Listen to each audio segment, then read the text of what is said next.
Okay. Hello. Hi, everyone in person. This is a surprisingly full room, and I'm very happy about it. Um, how many people do we have online?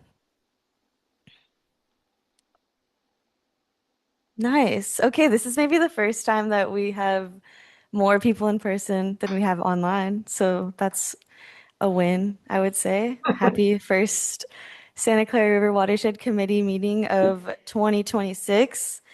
I'd like to go around and do some introductions because that's helps set the stage of who's here.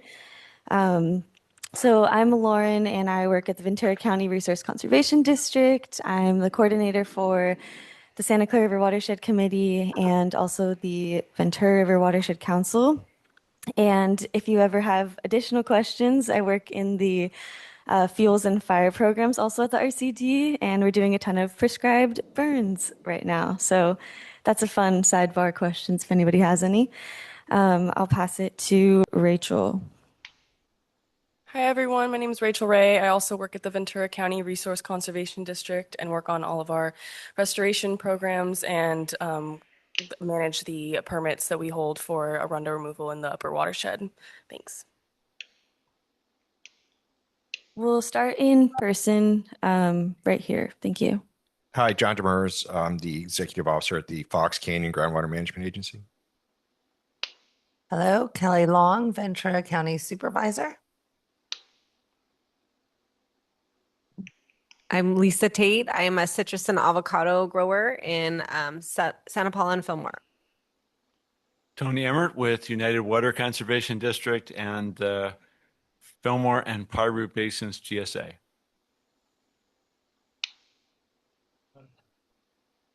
I'm Marissa Carangella. I'm the Environmental Services Manager with United Water Conservation District.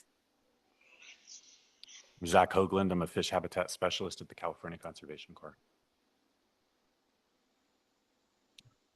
Taruna Shoki, environmental biologist with Ventura Water. My name is Michael Durazo. I'm field representative for Supervisor Long. And I'm Rick Vasilopoulos with SCV Water. I'm a water resources planner at the agency. I'm Haven Whipple, environmental scientist at United Water Conservation District. And Evan Lashley, also environmental scientist at United Water. Okay, let's move over to the online crew. I'll start with Eric because you're on our screen. Great. Thanks. I'm Eric Stein. I'm at the Southern California Coastal Water Research Project, SCWRP. Okay, let's go to Brian. Good morning, Brian Bondi here on behalf of Mound Basin GSA. And Celine. Good morning, everyone. Celine Mimi, Ventura County Fire Department. George. Good morning. I'm George Nagels from Balance to Thrive. I'm a civil engineer, real estate broker, and quality of life improvement consultant. Hannah.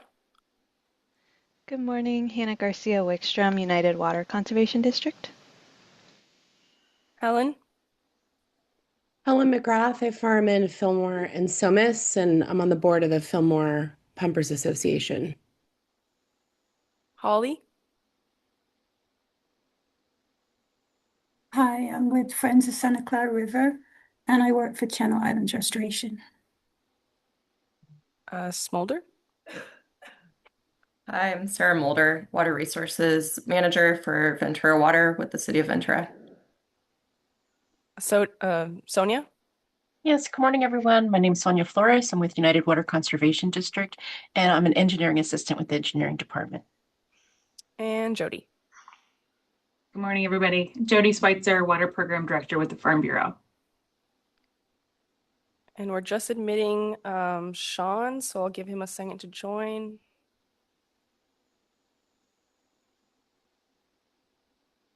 Sean, can you hear us? Would you like to introduce yourself?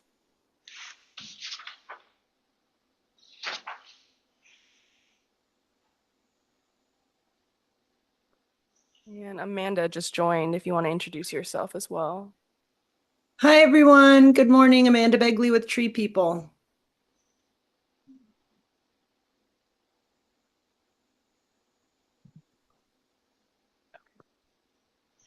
Hi, Amanda. Okay, that was great. I think a lot of us know Sean Kelly, so we don't need to single him out. But Hi, we good can. morning.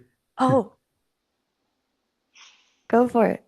Oh, yeah, good morning. Sean Kelly with the Santa Clara River Conservancy. Sorry I'm a few minutes late.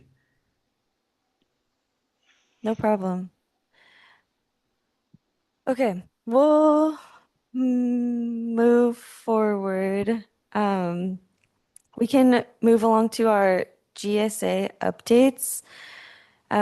Fox Canyon, do you have anything specific you'd like to say? Yes, thank you. We several updates. One, of course, we're working on our annual reports as required by DWR. And it's kind of a split process because we have one adjudicated basin and two non-adjudicated basins, but we're working through the annual reports for all of those. We're also in our adjudicated basin, Las Posas Valley. We are working on what we call the Basin Optimization Yield Study, which was a requirement of the adjudication judgment. So we're looking at the projects that are necessary and/or ramp downs required to reach what the court has called optimal yield. So those are all heavy lifts, big projects working through.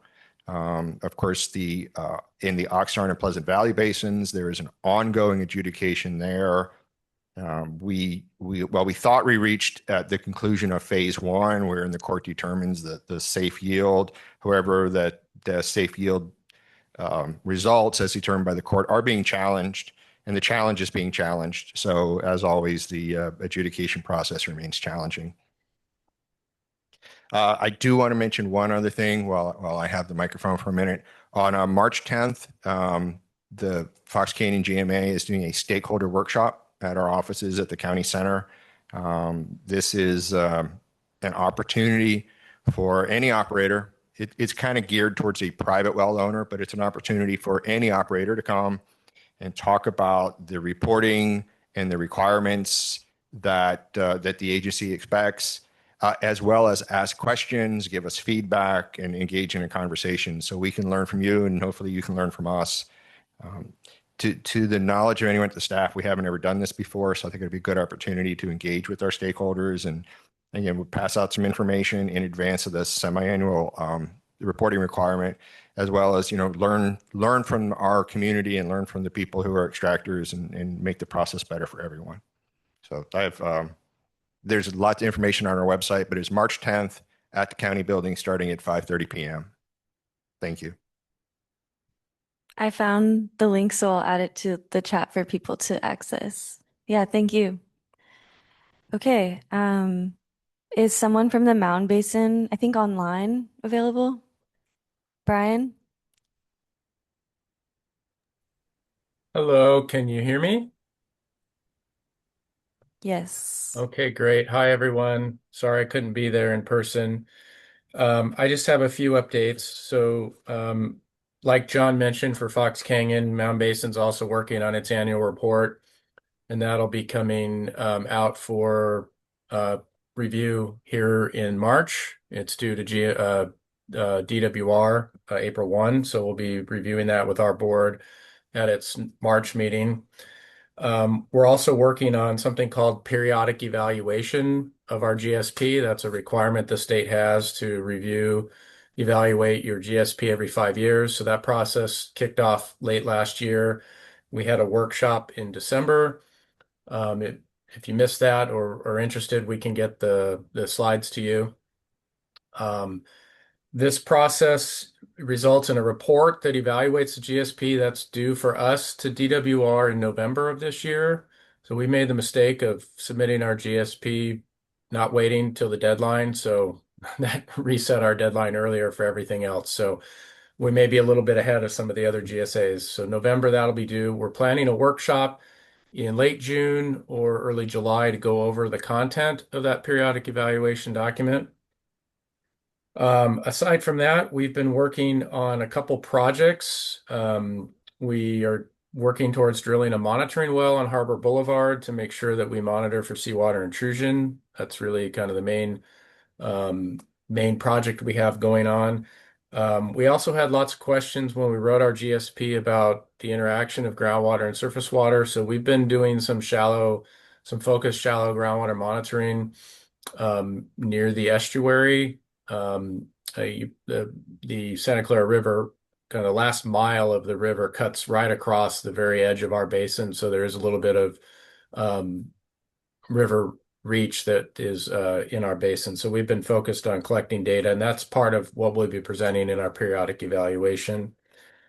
The big news for our periodic evaluation is that we're projecting a lot less pumping going forward in our basin. So we concluded that the basin was right on the edge of sustainability in the GSP, and that was with some analysis of future conditions, assuming 7,500 acre-feet of pumping. We've had about 5 years of reporting under our extraction fee program, and we've noticed that our prior estimates for ag pumping were about 20% over what we've actually seen, and that includes some dry years. So we think ag pumping is probably a little bit lower than we estimated in GSP. But really the big change is the city of Ventura's projections for how much it's going to produce out of the Mound Basin going forward with their Ventura Water Pure project coming online in the 2030s. Mound Basin is sort of their lowest priority, and Sarah's here. She can correct me if I'm saying this wrong. But because of water quality is really the main concern for them in terms of using their groundwater, they've lowered their priority and projections for how much they're going to pump out of the Mound Basin quite a bit, as much as 40%. So the good news is it looks like, we thought we would be sustainable going forward. Now we really think we're really in good shape and really don't have much concern. So probably more than a brief update, but that's what I have. If there's any questions, I'd be happy to answer them. Any questions in the room? Okay. Any questions online? No, thank you, Brian. I appreciated the update. That was great. Santa Paula, was there someone who can provide any updates for Santa Paula? And if not, then we can move to Fillmore and Piru. Can I ask Brian, who would be the right person for Santa Paula to be speaking on this? Do you know? Well, I'm on the Santa Paula TAC. I'm happy to provide an update if there's nobody else who wants to speak up. Well, that would be great. I appreciate it. Thank you. So there's not a lot going on. So Santa Paula Basin was adjudicated decades ago and is not subject to SGMA, except that it has to submit an annual report to the state. And we run about a year behind because of the different reporting provisions with the court. So actually, we have a draft for the prior calendar year that it's going to be coming out for review, and it needs to be submitted by April 1st. That's really the only activity that's going on is the annual reporting right now. So the technical advisory committee meets once a year and goes over that report. Other than that, it's just the routine reporting to United and tracking of the allocations.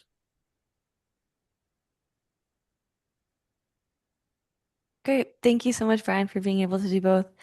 Okay, Fillmore and Piru.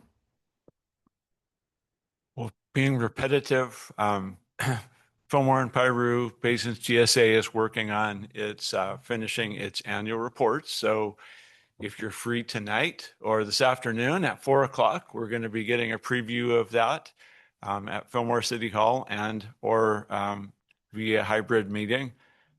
It's kind of boring though, because the basins have been pretty full and there's not been much change in the last year, but that's a good kind of boring.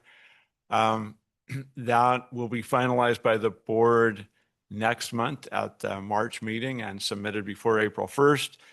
Like the other GSAs, or like Brian just reported, Fillmore and Piru Basin GSA is also working on its periodic performance evaluation, looking at and also responding to the recommended corrective actions that DWR provided on its submitted groundwater sustainability plans. Those are probably the most interesting ones. The two things that DWR had of highest concern with the GSPs were the possibility that in extended or severe droughts that shallow domestic wells might go dry.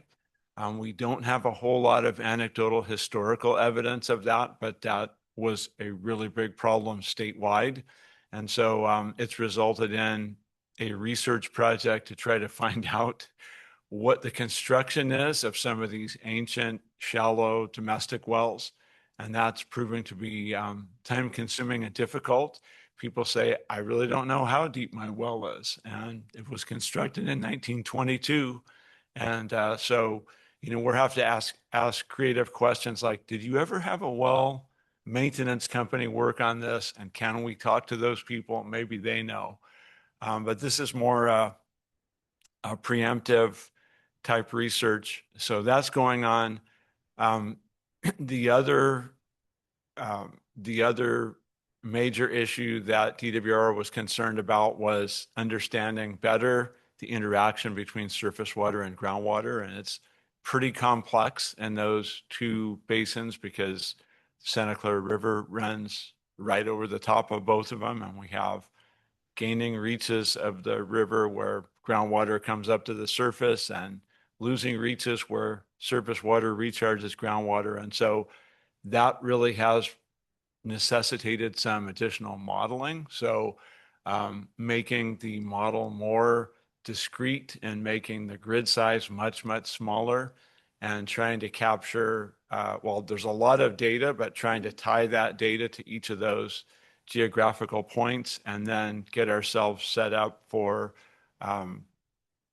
better projection of some of this. And then additionally, there was stuff that just hasn't been modeled despite the wealth of groundwater data and flow data. For example, nobody really monitors Sespe Creek right before it goes into the Santa Clara River. And that's an area we've started stream gauging. United has been helping with that. And then there's also some biological monitoring that's going on in some of the key areas. Evan Lashley, that's in the back of the room here, has been leading that effort. Also some help from United and Stillwater Science. So those are the things that are going on with the GSA. And any questions?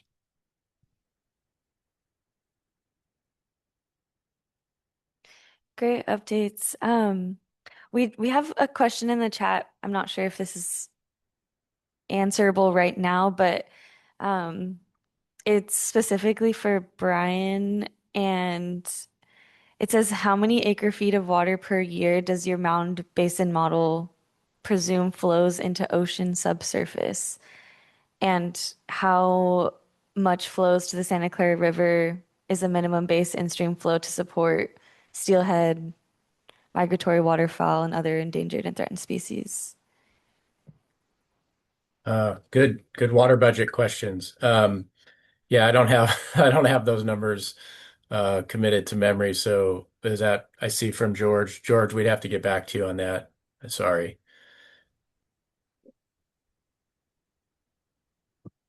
I can try to answer some of that on the migratory steelhead part. There's some incredible monitoring that's going on. There are requirements tied with permits. So those are not really being managed by the GSA, but for example, United Water has requirements in its Federal Energy Regulatory Commission or FERC license for migratory releases with certain triggers from the Santa Felicia Dam. So that provides water to the whole watershed.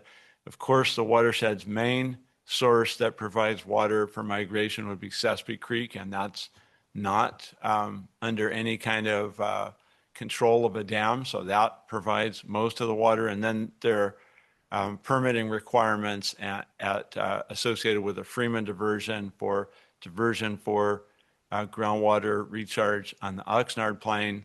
And there's some incredible monitoring that Evan's team is doing in the lower Santa Clara River to really collect extremely useful data over that. That's another one of those areas across the forebay, so the area between the 118 bridge near Satakoy and the 101 bridge is a very complex area that often loses water when groundwater levels are low. So it recharges as the stream crosses that section. In conditions when water levels are high, then sometimes it's the opposite. There's water contributing from groundwater to stream flow. And so, and then if you've ever looked at that part of the river, it's wide and sandy and braided stream. And so there's no better way to deal with that but to get out and do some extremely detailed monitoring. And so that's going on. Some of that may be published in the near future. So that might be something that could be shared with this group in the future when that methodology is published. Okay, thank you, Tony. Let's move forward to our general committee updates. It's an open floor, so if there's anything specific that anyone feels like they would like to share with the group, you can. I'll start. So the Ventura River Watershed Resilience Project, that's something that the Ventura County Resource Conservation District is the lead agency on, and it is a program through the Department of Water Resources. We've presented it at this committee before, but we're at the final stages of this project, and the project managers can't be here today, so I'm the next best option. We held our final forum last month. It was hosted by the Barbareño Ventureño Band of Mission Indians, and so we're beginning to have a partnership with them to understand their priorities right now within the Ventura River watershed. But additionally, we're in the stage where we're drafting our implementation roadmaps, which this is going to help pave the way for how we implement some of our priority projects within that watershed. And I'm mentioning it here because in a scenario, the Santa Clara River Watershed Committee can be a good candidate to apply for that funding. And the Department of Water Resources is currently seeking input via a survey on how that program can be shaped as it opens for this next round, because it was a pilot project. And so as a coordinator for that group and for this group, I think we should talk internally about how I guess we fill out that survey. So I'll bring it up at another time. But I invite you all to check out the progress of that Watershed Resilience Project at our VCRCD website, and I'll put the link in the chat. And the project managers do intend on coming to give a more formal wrap-up presentation and hopefully see how we can pull some pieces of that project into this watershed. So look forward to those next steps. Overall, the RCD has a ton of ag assistance programs, so please reach out if you have any questions about those. And yeah, I'll move it to Rachel. Additionally, I'll be quick, but the Santa Clara River Scarp Arundo removal permits that we have in upper watershed are still current till 2028, and they have been evolving. So we recently just had an amendment finalized with CDFW on our LSA to include removal in not suitable nesting bird habitat up until March 15th. Prior to that, it was stop work at February 1st deadline. So now there's a little bit more leeway as long as there's specific monitoring protocols and avoidance measures taken, and retreatment is now allowed to occur throughout the season. And as we kind of transition from those SCARP permits, we're looking towards the SERP program with CDFW to look for a watershed-wide CEQA approach. And as the Ventura River, as an example of that, has been awarded their SERP concurrence last year and is moving towards kind of rolling out those programmatic permits this coming season of Arundo. And we'll be kind of looking with the partners to see how that program is going to evolve and what protocols are going to need to be taken by each person using those permits. So kind of be on the lookout for more information for the Ventura River watershed permit use, and then also Santa Clara upper watershed as we move into the SERP program with CDFW. Additionally, just wanted to throw this out there, but the VCRCD, in coordination with the Santa Monica Mountains RCD, Xerxes Society, and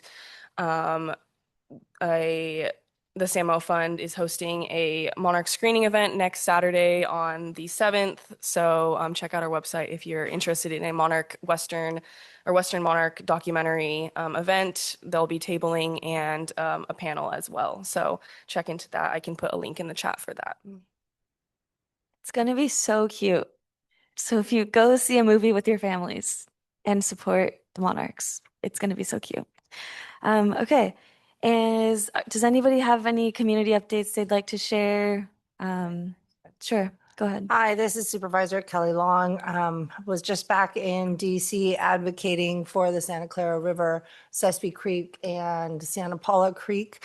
With our disasters from 2023, 24 storms, and 25, we have had some major land erosion and infrastructure erosion, and trying to, with the heavy storms have come from the fire and so forth, the silt, the sand, and rocks. I mean, I know millions and millions of dollars on rocks have been taken away and put down the river.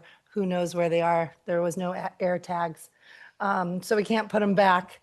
But the reason why I bring this up is this needs to be a collaboration with private landowners, county, state, federal organizations to figure out how we maintain these creeks back in 1985 or so to betterment for all habitat and figure this out. We have houses on the edge, and we have the 150 that slid down, and now there's a cement bank. And what we're trying to do is not cement the creeks. We're trying to keep them natural, but to do that, we need to keep their depths the same. They're fanning out and taking out the dikes. We have issues with the Marine Corps of Engineers in regards to their questioning of doing a study, but organizations don't want to keep spending the same amount of money to not fix a problem. It just delays it. And so I'm really urging the whole community to come together to figure this out.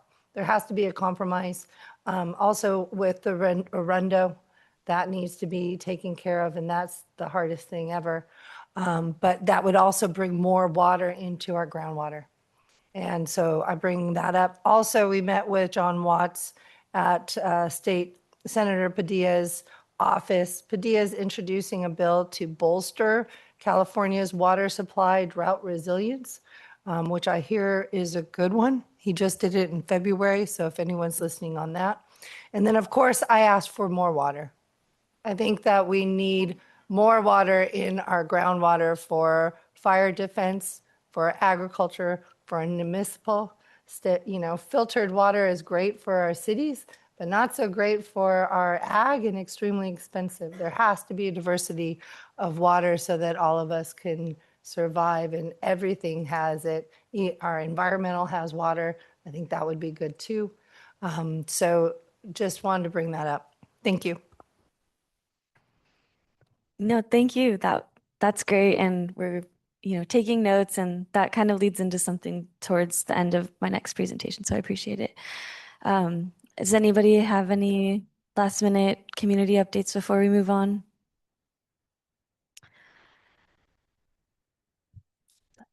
Okay, great.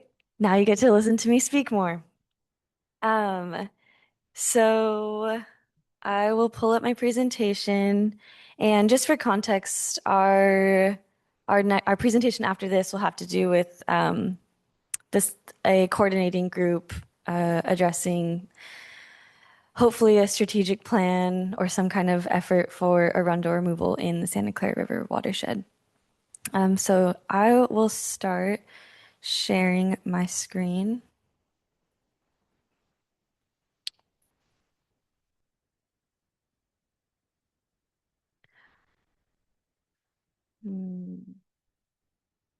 Okay. So, for context, the Santa Clara River Watershed Committee has been wanting to work on a charter for the last year. It kind of became a question within the last year of reassessing our governance structure. So that's what I'll be talking about in my watershed coordinator updates. I'll start with just a touch on the history. We'll go over some aspects of the charter today just for the general committee to see where we're at. We'll lead into some priority project updates, and this is mostly us compiling project interests in the area to further assess next steps on what this committee can work towards. And with that, we'll send out a survey to the general committee to collect some responses, and it'll just be available for any questions or next steps. So to start, just for context, most of you all have been involved with the Watershed Committee for many years now, but there's been some turnover in staff. So just to share, this part-time position has been funded by partners in the watershed since 2013.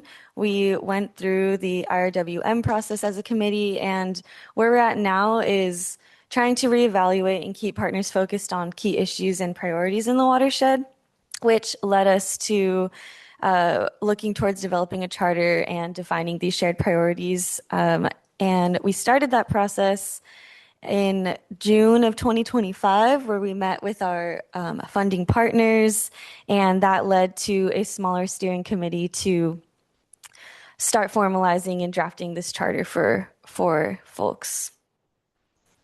So where we're at now is I'd like to share where we're at, and we have 11 sections in the charter. The first few sections have to do with the vision, the purpose, and guiding principles. And then the last couple sections get more into the details of how this could work. I'm going to go over the membership, roles and responsibilities, and meetings and decision making today.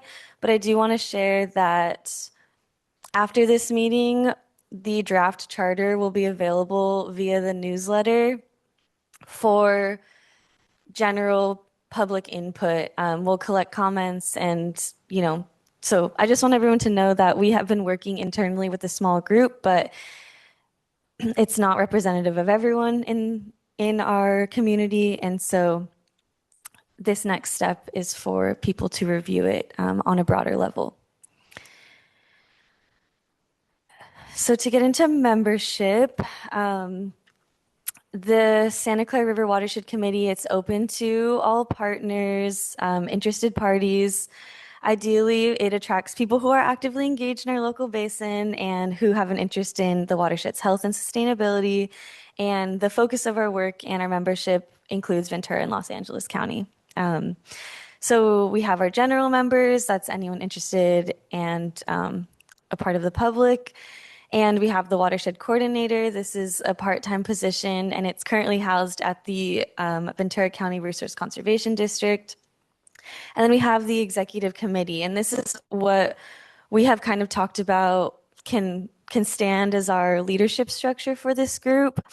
So this, in an ideal scenario, includes partners who provide the funding to sustain the coordinator role.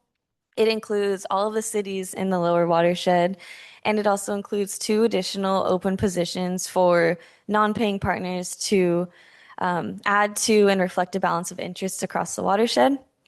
We've also discussed that it would be great to include a nominated and then elected chair every year and vice chair to assist with to be a main point of contact for the watershed coordinator throughout that year. So to go into the roles and responsibilities, the general members, it's funny to share this in writing because you're all here, but ideally you attend and engage in these meetings. You're here to share relevant updates, any data, initiatives, or grant opportunities that come up. And if you can't share them at general meetings, like I invite you to reach out to me as the coordinator ahead of time. I'm available by, email, and maybe on special occasions by phone. But ideally, we work towards collaborating on projects, we collaborate on proposals, and you represent your organization's perspective in an open and constructive manner, and you have no financial obligation. The Watershed Coordinator primarily involves organizing, maintaining records, maintaining the website, and supporting guidance for future actions, sharing funding and project updates, author and review the work plan annually with the newly formed executive committee, represent the Santa Clara River Watershed Committee externally, and present letters of support as they come up to the executive committee for approval. And then the executive committee, they shape the yearly coordinator's work plan and help set annual goals for the committee. They also would include reviewing our voting members. So I'll get into voting just a little bit after this, to ensure adequate representation and identify gaps in participation. They also support coordination among partners. If something comes up that I'm not getting enough responses from, ideally, I'm able to lean on this group to facilitate some of those connections, helping identify opportunities and presenting them at meetings, and ultimately just advising on outreach and engagement efforts. And then the last thing is that they do have voting power and reviews and sets approval for any letters of support that come through. So I think the letters of support is a good thing to bring up. We haven't had letters of support within the last 2 years be funneled through this committee, but it would be great to kind of remember as a broader audience that this committee is available with a very broad array of partners, and a letter of support for grant projects could be really powerful. So I just want to emphasize that as a first step, that would be really interesting for utility of the Watershed Committee. And then we have the chair and vice chair position. These are the primary contacts for the Watershed Coordinator throughout the year, and they can help set tone and engagement levels in meetings. If we begin to have conversations where we're working through troubleshooting ideas or trying to find collaborative solutions, ideally they help ensure balanced conversations, keeping meetings on track, and then ultimately continuing to help provide direction to the Watershed Coordinator. So where we're at right now, we have 15 total members that could be on this executive committee, and 13 of them are already partners that sustain the part-time coordinator role. And I have a few highlighted in red just because we haven't gotten full approval yet for them to sit on this committee. So the Watershed Protection District, I've been in contact with them, but they're taking this information to their leadership and getting back to me ultimately. The city of Oxnard, we're in conversation and we're working on hopefully forming an MOU, but I do think this discussion is still in progress. And the city of Santa Clarita is hoping to stay informed with what's going on for a while longer before they commit to any position on the executive committee. Santa Clarita Valley Water, we just haven't been able to touch base yet, but we have been in communication about this group before. And Limonera Ranch, I haven't been able to get a hold of yet either.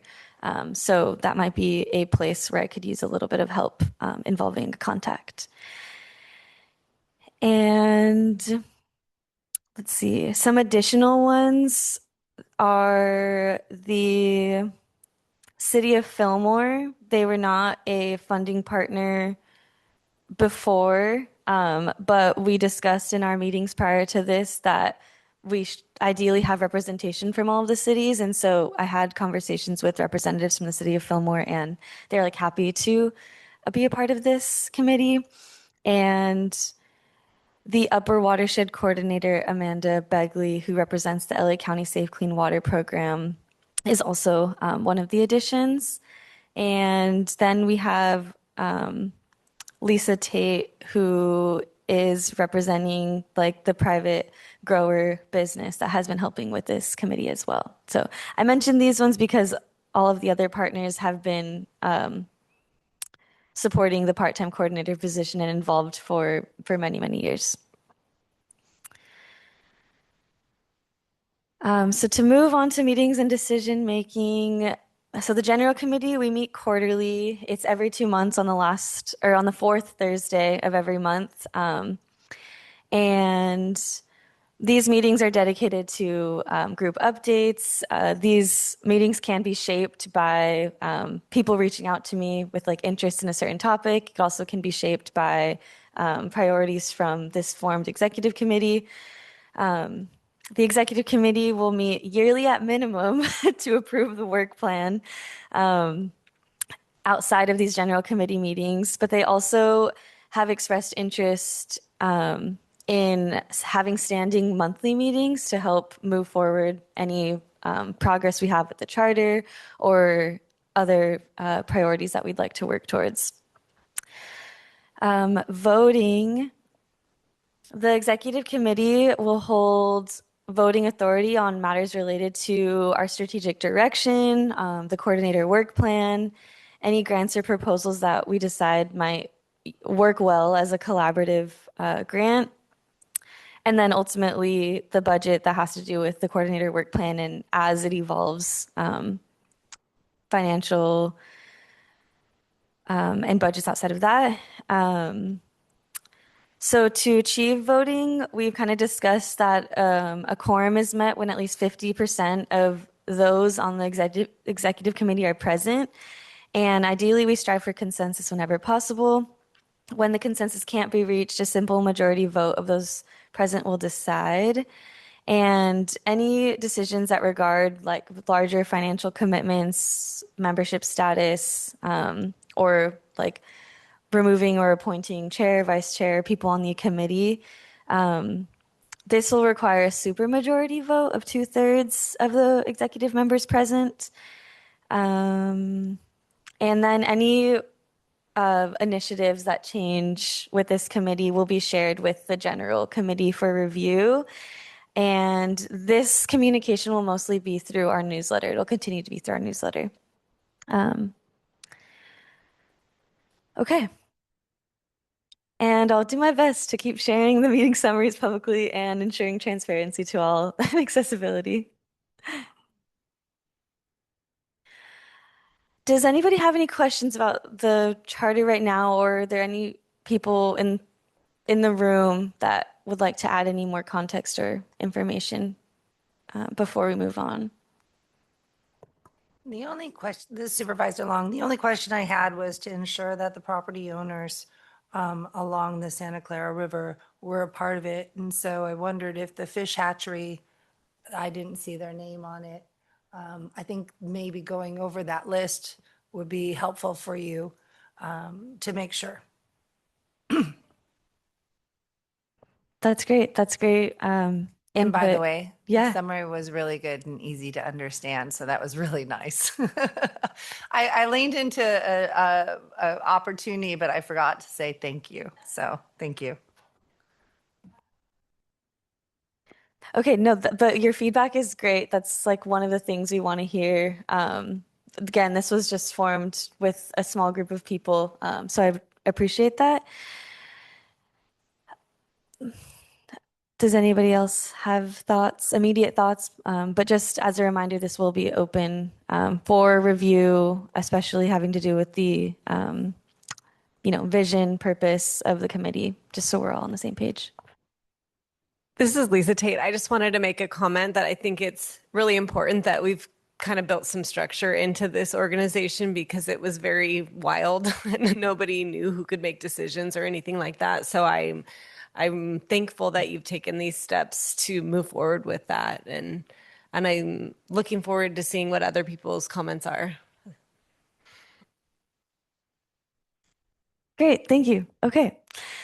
So the other thing that we have discussed in this smaller working group is the need for honestly a list of priority projects so that we can provide some direction on what we can move forward with this collaborative. And so I'll show everyone our Excel sheet just so you know, to be transparent of what we have going on. Let's see. Oh, okay. I'll answer the question first. What's the question? Let's see. Okay, yeah. Naval Base Ventura County is interested in participating. Yeah. I'm glad you reached out, Kendall. So, you know what I will do? I will share the draft charter. How do I get out of here? Really fast to kind of show a response to your question.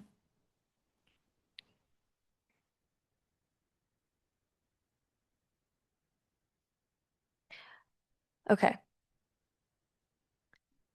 So this is the document for the charter. And at the bottom, what we have right now is our funding partners, our non-paying partners, and other. So at this time, the other category includes people who don't have voting power at this time, but people who we're including in meeting invites for transparency and just like to stay involved in this. And so, Kendall, I have your name written here actually. So I appreciate that you reached out because we haven't touched base in quite a while. So I hope this answers your question. I can continue to invite you to any like additional meetings that we have. And I just have it written down that technically you will not be a voting member. So this is also can be an option if people find it useful. Reach out to me and we can review it with our working group. Okay.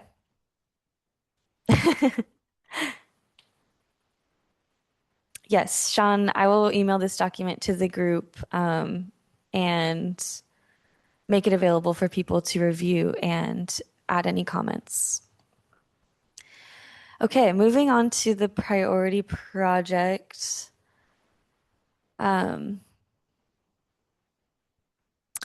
So right now it looks like this Excel sheet, and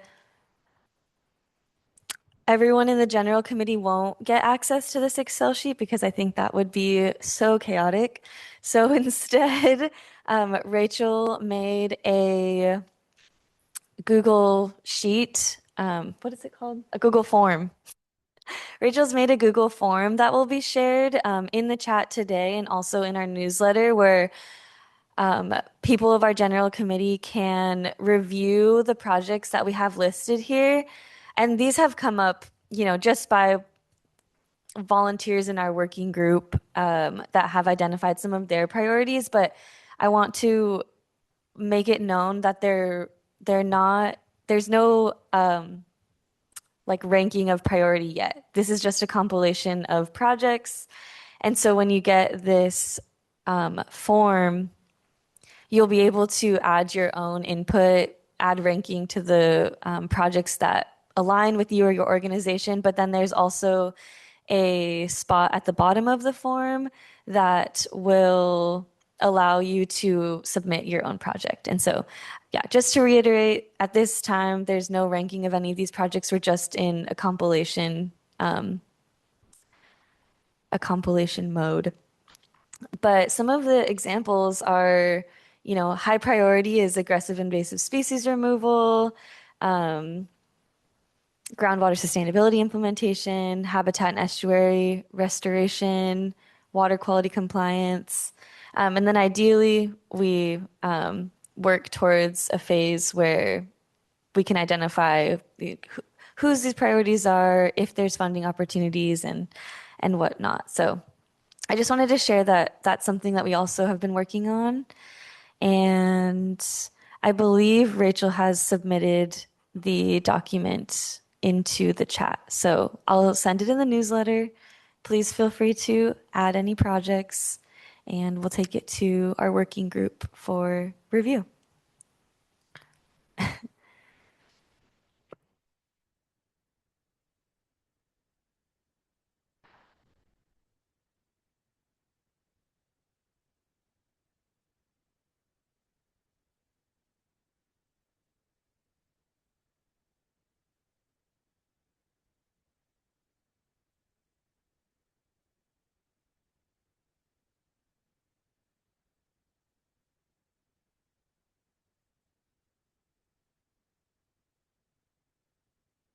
I'm taking a second, but we'll start our presentations. Okay. George, I appreciate your comment, but I'm not sure I have an answer at this time. But we'll think on it, and for the sake of time, we'll move over to our next presentation. So, Eric Stein, are you available? I am. You want me to share my screen? Yes, please. Thank you. Perfect. All right, so let me hold on.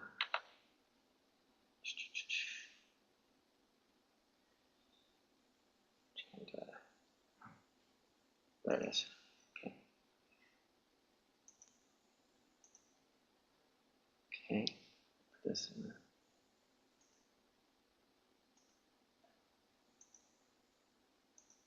Okay. Can you guys see the full screen mode?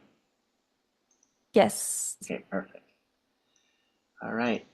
Thanks, Lauren. So, oops, I would help to actually go to the beginning of my presentation. So give me a second here. I'm going to get a reverse view of my. This is a perfect follow-on. So thanks for the opportunity to present to you today. I really appreciate having a little time on your agenda. And it's a perfect, I think, follow-on to what Lauren was talking about with the structure of this group and how it's going to move forward. And I know the issue of invasive species management has come up a number of times. So what I wanted to present to you today is just an update on some work that I've been helping to coordinate with a variety of partners to think about long-term Arundo and other invasive plant management in the Santa Clara River. So this effort initiated out of conversations and projects that were going on in the upper watershed, initially with some of the GSP work, as well as some of the flow and temperature management associated with the water reclamation plants in the upper Santa Clara watershed. And through those conversations, we, like many people in the watershed, have been talking a lot about invasive species removal. And as most of you probably know, it's one thing to be able to get resources to actually go in and remove Arundo or other invasive species from the river, but it's another thing to be able to keep those out of the system. And right, there's lots of examples throughout the state where a lot of resources have been invested in removing Arundo, salt cedar, and other invasive species, but without sort of that ongoing maintenance, the system becomes reinfested over time, and those resources are lost. And I won't preface. I think everybody in the room knows all the reasons why we want to get Arundo out of the system, so I won't cover that. But the objective of this project is really to think about a mechanism for that long-term, ongoing management of the system once Arundo is out, to keep it free from the invasive species and continue to hopefully realize the benefits that we get from keeping it out of the system. So we actually presented this to you a while back, and the last time it was a very short presentation on kind of just this idea of the concept of setting up a mechanism for long-term management of this. And so since that time, we've had several meetings, including an all-day in-person meeting that was hosted by STV Water to try to really think through this long-term governance approach. We've had a lot of additional conversations. We've developed some preliminary budgeting, and we're starting to think about a couple of options for how to move forward in terms of developing some enabling instruments. So I wanted to give you an update on that. This is all still work in progress, so there's nothing that I'm going to show you is set in stone. It's all things that are still being discussed, and lots of opportunities for additional partnership and additional engagement and conversation. So when we met among our group, we sort of laid out the structure of having a coordinating work group, which is what I'll focus on today, in terms of coordinating these activities, but also having mechanisms for broad stakeholder input and advice, as well as mechanisms for coordinating with project proponents who are actually doing invasive weed removal projects along the river. So I'm going to focus on the coordinating work group, which is the group we've been working with most closely.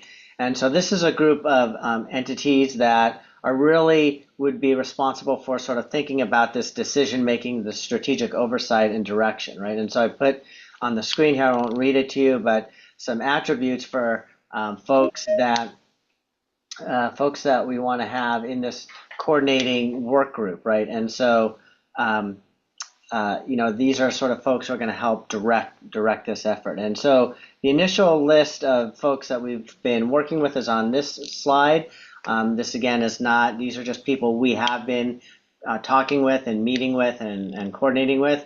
I put some additional ones that we've had some conversations with that are interested, but more haven't expressed interest in sort of being on this kind of coordinating work group. And so this is kind of the group of organizations that we met with earlier this year in the January timeframe when we had our full day meeting. And so of course there's been a lot of work that's already been done around invasive species removal along the river. And so we want to make sure we're leveraging those efforts and taking advantage of that. So at our January meeting, the Nature Conservancy gave us an update on some of the past work. So we're making sure that we're building on that and taking advantage of some of the work that's already been done and sort of mapping where the needs are along the river. So what came out of the conclusion of the January meeting was an agreement by all the folks that were present at that meeting that what we really want to work towards is a distinct bi-county entity that has a mission focused on invasive species control and long-term resource conservation in the river. And the idea is that this would be an entity that has some continuity over time, could continue to persist for a long period of time, would have some ability to have sustained funding. And the mission of this, which I'll talk about on the next slide, is really to be the caretaker of looking after invasive species removal. Not that this group would be the group that would be doing it all. It would more likely be coordinating different removal efforts. And more importantly, once these removal efforts had been completed, doing the surveillance and the monitoring to stay on top of it, identify areas where there's flare-ups or maybe there's opportunistics because of a flood where some Arundo washed out, and kind of keeping on top of the system and making sure that we continue to realize the benefits that we achieved by taking the invasive species out in the first place.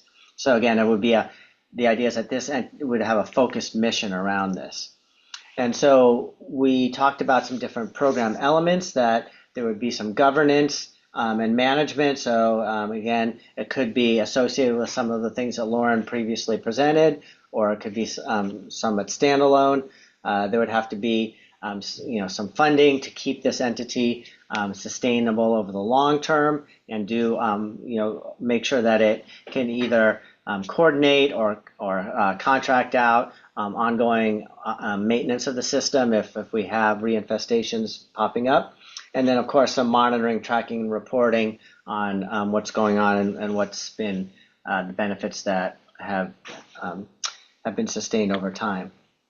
So again, I won't read you all this, but these are the things that when we met in January, we talked about kind of the mission and some of the things that we would like this entity to be able to. So we talked about transparency, having that sustained funding, shared governance, that this entity should be able to receive and manage funds directed towards these efforts, hold permits for, again, some of what you heard earlier, easements, rights of entry, things like that. And again, that there is at least one or 1.5 dedicated staff that are directed towards this effort. So this is kind of what the attributes that we mapped out during that January meeting. So we also explored 4 potential what we called governance options, that this could become part of an existing state program or agency, or it could be folded into a mission of an existing organization that's not a state agency. It could be an MOU between existing organizations or a new entity. So the ones that we sort of focused on were the 2 here, and we went through and talked about some of the pros and cons of that. And so in terms of existing organization options, we explored some existing entities that potentially might be able to take on this long-term management role. Again, they would have to be appropriate, willing, and have sufficient funding and staff resources to do that. We also explored options for a new entity, which could be a joint powers authority or a new nonprofit that potentially has the advantage of having some additional stability, some nice joint governance options, and probably some more flexibility in the funding. So we settled on 2 that we're continuing to kind of pursue conversations. So you heard a lot from Lauren and Rachel and others, and so we've had some conversations about Ventura County RCD as potentially could we create a mechanism for them to take on that role over the long term. And we've also talked about potentially forming a new joint powers agency. And so just a slide on the joint powers agency that, again, this would be a public agency that would be overseen by a commission of the partner agencies that sign on to the joint powers. Again, if you're not familiar with joint powers agencies, right, they have a lot of flexibility in terms of how they're set up and the way they can be funded. The challenge is that it would take time to set that up, and that you need to have sort of commitment of the member agencies over the long term. And those JPAs can be set up to renew on usually it's like a 5-year cycle that they go back for renewal. And then on the right side of the slide, those are some of the potential members that we had some initial there's no commitment at this time. These are just initial conversations about whether they would be interested in, and that the implication of that is that there would be some nominal funding commitment to sort of keep this entity going forward. And so we developed an initial budget, and so this doesn't include any actual invasive species removal efforts, but this would be an approximate annual budget for 1 to 1.5 people to actually just administer this and do all the coordination, do all the management, do all the make sure that they're keeping on top of it and identifying where there are needs for ongoing operation and maintenance. Of course, additional funds would be necessary to actually do work in the river, like go out and do additional removal efforts or things along those lines. And then finally, we talked about some different funding options, and again, these could be going after grants, but really for the sustained, it would have to be some direct allocation from partner agencies. We've talked about there could be mitigation or offset fees associated with permits on the river. We've done some work. My agency has done some work with enforcement funds in the past that have been directed towards these types of efforts, and then some longer term efforts in the bottom. So in terms of our next steps, we're thinking, trying to put some more structure to what an agreement would look like, continuing to have these follow-up discussions to assess the best path forward, refining some of the cost and financing plan, and we're continuing to update some of the mapping of areas of responsibility along the river in terms of ownership or management. And then the last slide that is recently we've had some interesting, I think, encouraging conversations. Just last week, U.S. Fish and Wildlife Service heard about this effort and reached out. They're interested in looking at some vireo recovery efforts on the Santa Clara River, and thought there might be some funding opportunities that they could help put towards this. We've had some nice conversations with Five Points, who controls the middle portion of the river, about their participation in some of the mapping and implementation. And then the Canyon to Desert RCD on Omar Pena there on some technical coordination and assistance on how to actually move this program forward. So that's just an update. So we wanted to just, Lauren had given me the opportunity to present this to you today. We're continuing to sort of move forward on this effort, really interested in feedback, questions, suggestions, and in continuing to work with this group as we sort of explore how to move this forward to hopefully create a more long-term program for invasive management along the river. So with that, I'll wrap up, and then Amanda's on the phone. She and I have been working closely on the coordination efforts on this, and so I think we're happy to take any questions.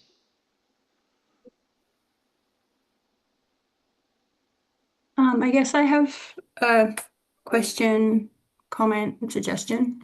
Yes. Hey, so I'm Holly, friends of Santa Clara River, but I also work Channel Islands Restoration, so spent a lot of time in Arundo, and also, yeah, we're working quite closely with the Department of Pesticide Regulation. You guys probably know their Sustainable Pest Management program. They have their Sustainable Pest Management Roadmap, which is really an interesting read if you haven't read it already. But this work is definitely within their arena of goals and concerns. And so they have 3 pillars towards their Sustainable Pest Management Roadmap, or Sustainable Pest Management, so SPM, of which Integrated Pest Management is a part. But SPM has 3 pillars, as they call it: social justice, economic health, environmental health. So seeing that holistic solution as a path forward to this would be a really good example around another highly invasive species. So I don't want to take too much time. Maybe I could follow up with you. Yeah. But workforce development and education is a huge part of this. Contractors like us and other people, other contractors, we're getting older and training people to continue this work, which is definitely going to go on into the future, is a huge part of this.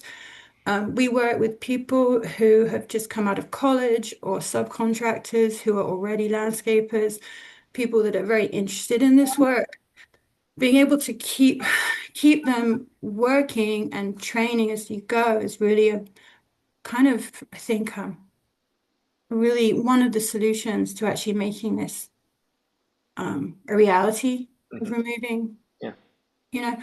So anyway, without going on too much, I'm happy to follow up with you. We're already kind of working a little bit with DPR about this, working quite closely with them. And there are like you said, there are statewide groups, and definitely within DPR's organization, outreach, there are people working together. So yeah, I think it could be a really helpful integration. Yeah, definitely follow up with me. And I think the idea, this effort has a lot of different ways it could grow over time, but I think the initial thought process is, if we can get an entity whose sort of mission it is, right, to focus on this, then there's a lot of flexibility for growing and adapting over time. but the first step is somebody needs to it needs to be somebody's responsibility, right? And I saw George's comment in the chat as well. I mean, we've seen efforts on other river systems to, harvest Arundo. I know years ago there was, some work on whether it could be used for pulp and paper type of, and there are some technical challenges with that. But I think those types of efforts to create incentives for removal, right, are really important. But again, I think the focus of this effort is more on the coordination and really on that long-term, management piece, right? It's because once, as we all know, right, it's not enough just to get it out of the system. You have to sort of stay on top of it over time, right? Otherwise, it comes back. Sure, 100%. And just to follow up on that, because I know we've, Bill Neal's come in with conversations about post-fire rapid response. Yeah. And you talked about just continuing sustained management. Todd Baranka is some work that comes to mind right now. And you were talking about somebody's obtaining, managing permits, easement access, etc. That would take a day to go in with a couple of people and cut that new growth down. So really, thank you so much for that. I think it's really feels super optimistic and possible right now, the way you presented it, and you're working with Lauren. and everyone.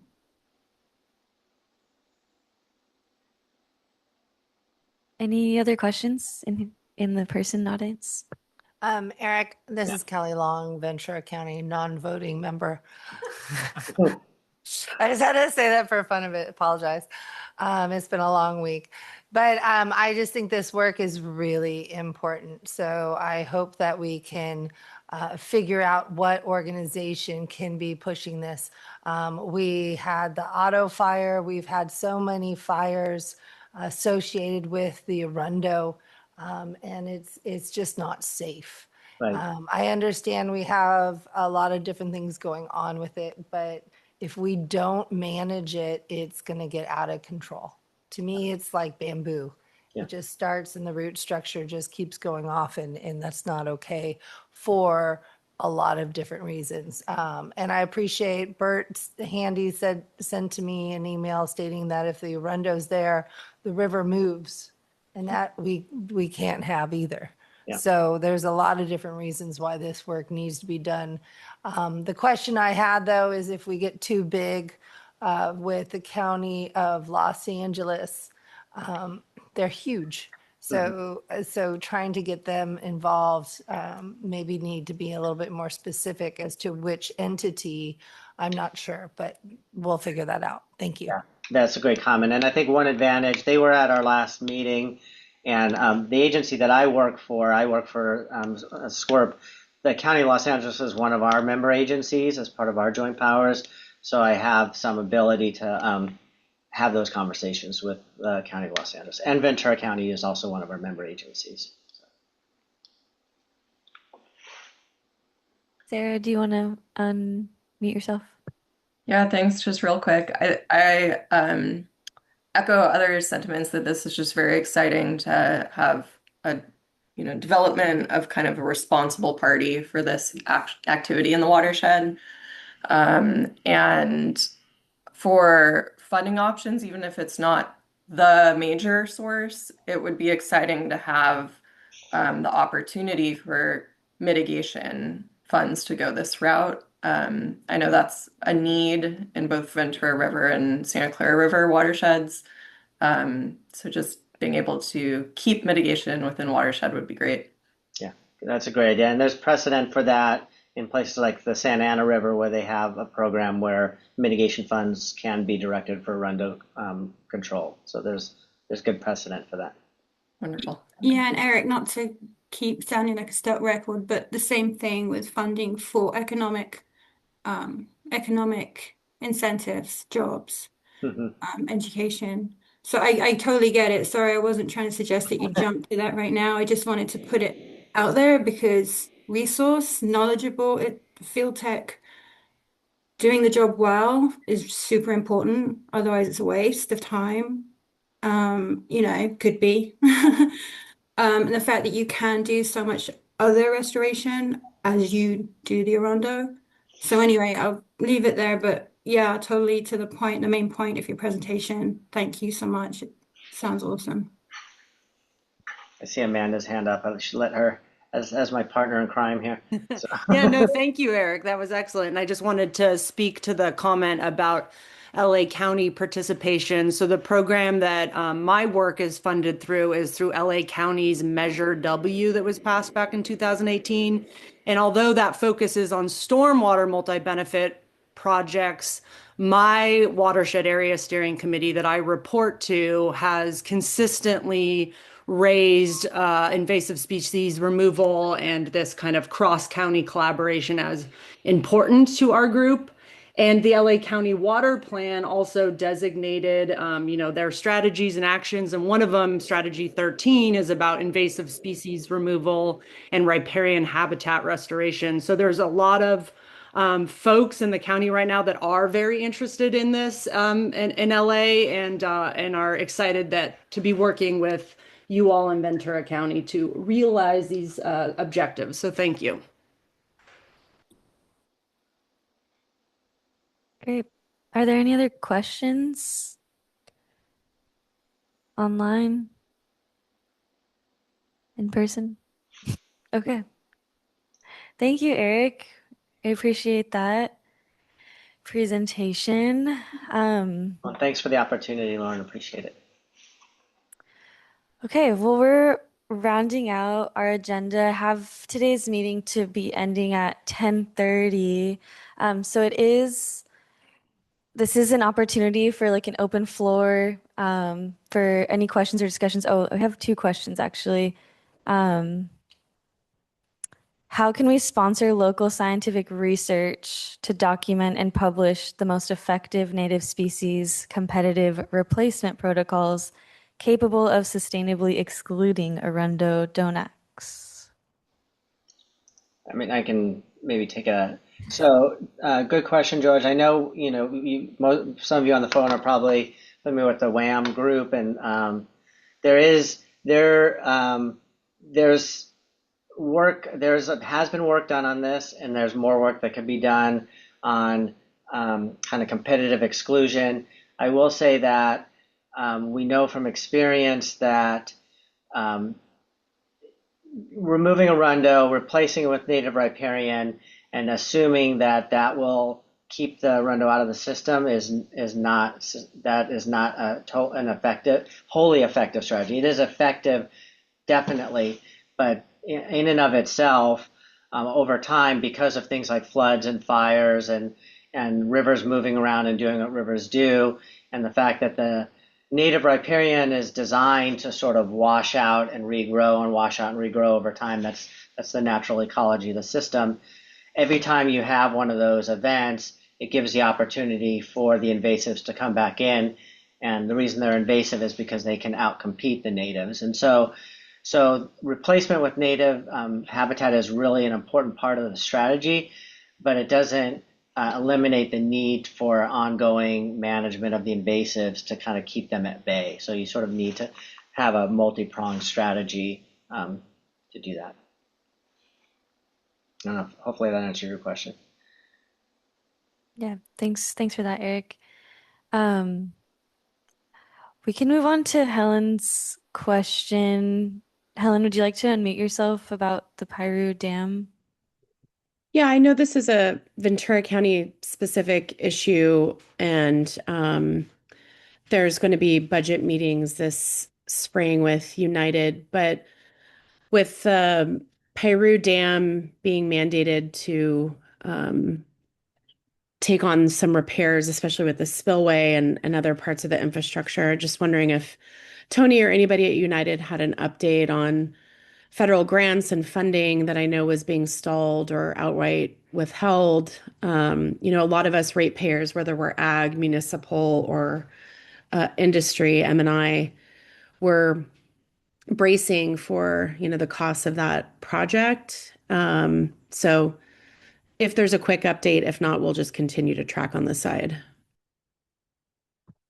I can give a quick update. I am not intimately involved in those. My boss is in DC even this morning, and one of the major efforts is to try to find funding for those safety projects. Just a recap, that dam has been in service for 70 years. It's been really well cared for, but it needs a seismic update. So that's a new outlet works. So that's for the controlled release of water.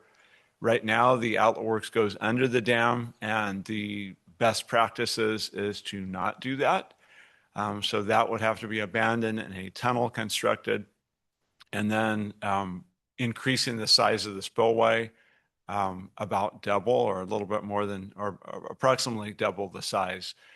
Design is essentially complete on both of those, and funding is the objective. Federal folks essentially are saying we want to see a combination of state funding and federal funding. So if essentially they're saying we get it, we have some money, right now the federal government is not enjoying sending any money to the state of California. But what they're saying is if your state's not investing anything in this, then we're not going to send a nickel. So I think I have not been the primary contact on advocacy. However, I think right now is a really good time for contacting folks at the state with dam safety money and the feds, because this is about as good as it gets. It's darn near shovel ready. All the permits are in place, and we just add money and you can get dam safety improvements. So. Yeah, and Tony, if I can relay this to Director Kimball too, but we have mentioned as pumpers and ag mutual water entities, which I'm on the board of one, we have offered to write letters of support or help with advocating for that funding. So please know that we're still kind of on standby to support with that. The pumpers associations, mutuals, or just individual farming operations. Understood. And I will pass that along. Thank you for the offer, and I'm sure we will be asking. Yeah, I think it's good too to maybe just have this group be kept up to date on, just so that folks understand the costs that are being passed along to us as not just farmers, but rural domestic water users and small cities and unincorporated areas, just to keep on everyone's periphery. Okay, will do. Supervisor Long, are you interested in speaking? No, I really do agree with Holly is what I was going to say, especially about the rate increases. I think that people are not aware of what the GSA costs have to be. Rates are along with the United rates, along with the other rates, and taking Callegas water if you don't have groundwater. I think that's an important one just so that people are aware of. I think that's important. Thank you. Thank you. Okay, last 5 minutes. Celine, I saw you put this link and I opened it, but would you like to chat about it for a second? Yeah, I just wanted to say a couple of quick words. I posted a link to the CAL FIRE fire prevention grants. And in Ventura County, I am the administrator of CAL FIRE grants in Ventura County. And so if you go on that site and look around, there's a whole bunch of different grants that you can apply for. Some of them aren't open right now, but they will be open. So if you just keep an eye on it, put an interest card in too and ask them to send you updates on specific grants that you're interested in. And there's all these different funding opportunities out here. One that's open right now is this business and workforce development. And I just encourage everybody to be creative on how they think that getting rid of the Arundo can play a part in this. I mean, I know that there's ways that you can, do, I don't know about biochar with this, but maybe just through your expertise, you can think of a way that you could fit this into removing Arundo from the watershed. And then the rest of these are, this forest improvement program, which is really more towards timber. But the forest health, don't let that name dissuade you from applying for that, because the Ojai Valley Land Conservancy got a grant for this to remove Arundo in the watershed. And also, I believe a little restoration for that one too. Then you have that forest health research grant. It's closed too, but just look at that. You can get familiar with the funding allowables on that and see what can be funded. And there's just a lot of good funding opportunities out there with CAL FIRE, and I just wanted to point that out. Thank you. Oh, Thank and you, reach out to me Celine. if you have any questions or need any help with that. Awesome. Thank you, Celine. Okay, we have 3 more minutes. Any last questions? Great. The last couple grants that I was looking at, one, I'll remind people, the Watershed Resilience Program, they're combining funding from 2 sections of Prop 4. So there will be approximately $152 million available for grants statewide. The 2 sections are a conservation section and a climate resilience section. But I anticipate filling out the survey on behalf of this committee, and I'll work with a couple people to kind of get input on that. And also, there's this tribal nature-based solutions climate bond, and projects for this fund land acquisition or other fee title acquisitions benefiting California Native American tribes, but projects have to be escrow ready. So I sent this to tribal leaders I'm in communication with already, but I just wanted to mention here because perhaps there are land acquisition efforts going on that I don't know about, and it could be a good opportunity for partnership in the future. With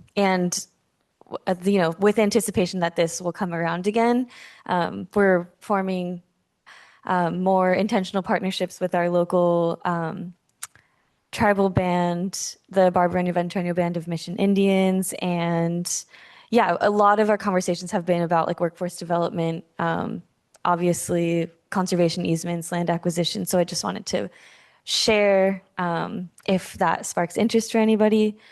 And the other one is the Fisheries Restoration Grant Program. This one I think a lot of people have participated in, but Priority 2 projects are supporting implementation for watershed scale planning and monitoring. And so that is a potential opportunity for just like supporting this coordinating group as well. Yeah. Okay. Well, thank you so much for this meeting, and we will see you at our next meeting on April 23rd, I believe. Thank you.